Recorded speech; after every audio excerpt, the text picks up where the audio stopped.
राहुल पिछले 6 महीने से घर खरीदने की प्लानिंग कर रहे हैं। एनसीआर के कई प्रोजेक्ट्स में फ्लैट देख चुके हैं, लेकिन कीमतें बढ़ने की वजह से डील पक्की करने की हिम्मत नहीं जुटा पा रहे हैं।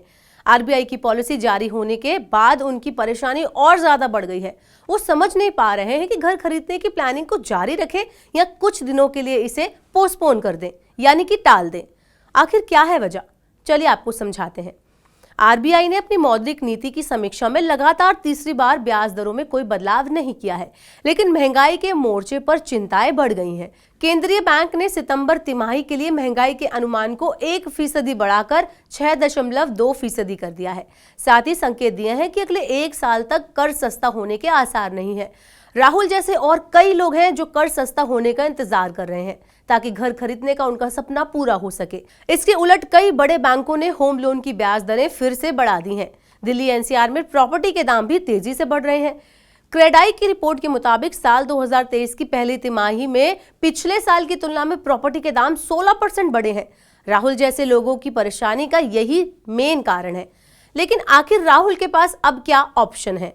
घर खरीदने के लिए बैंक प्रॉपर्टी की कीमत का 90% तक लोन देते हैं। होम लोन की ईएमआई के भारी बोझ से बचने के लिए राहुल को डाउन पेमेंट के लिए ज्यादा से ज्यादा पैसे का इंतजाम करना चाहिए। इसके लिए एफडी, आरडी, डेट फंड जैसे कम रिटर्न वाले निवेश का इस्तेमाल कर सकते हैं। राहुल को इस निवेश में होम लोन के ब्याज से कम ही रिटर्न मिलेगा। ऐसे में अपना पैसा होते हुए भी ऊंची ब्याज दरों पर ज्यादा लोन लेने में कोई समझदारी नहीं है। Personal finance expert Jitendra Solanki का कहना है कि पिछले 1 साल में प्रॉपर्टी की कॉस्ट तेजी से बढ़ी है। होम लोन के रेट भी डबल डिजिट के करीब आ गए हैं। आगे इसमें और ज्यादा वृद्धि होने के आसार हैं। घर खरीदने की प्लानिंग सोच समझकर करनी चाहिए। ऐसे में बेहतर रहेगा कि घर की डील करने से पहले डाउन पेमेंट के लिए ज्यादा से ज्यादा रकम का आप इंतजाम कर लें।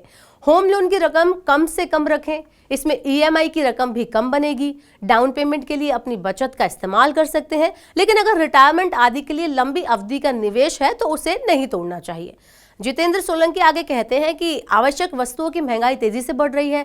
ऐसे में घर, कार और अन्य लोन से जुड़ी ईएमआई की रकम आपकी मासिक आय यानी कि मंथली इनकम के 40% से ज्यादा नहीं होनी चाहिए।